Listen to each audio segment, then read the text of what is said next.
السلام عليكم ورحمة الله وبركاته متابعينا الأعزاء أينما كنتم. اليوم وتحديدا في المدينة السويسرية نيون، حيث أسفرت قرعة ثمن نهائي دوري أبطال أوروبا عن قمتين ناريتين، أولهما بين حامل اللقب ريال مدريد ووصيفه ليفربول. شاركونا واكتبوا لنا تعليقاتكم وآراءكم حول هذه القمة ومن سيكون المنتصر.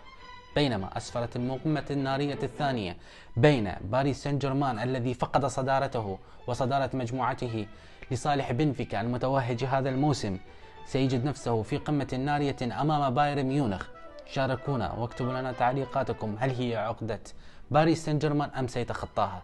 بينما أسفرت المواجهات الأخرى بعضها كانت معتدلة ومتوازنة، مثلا بين ميلان وتوتنهام وبروسيا دورتموند وتشيلسي وإنتر ميلان وبورتو، مواجهة متوازنة ومعتدلة. بينما سيجد نفسه بنفيكا المتوهج هذا الموسم في مواجهة كلوب بروج، بينما أتت مواجهة سهلة جدا وفي متناول اليد لمانشستر سيتي عندما يحل ضيفا على لايبزيج.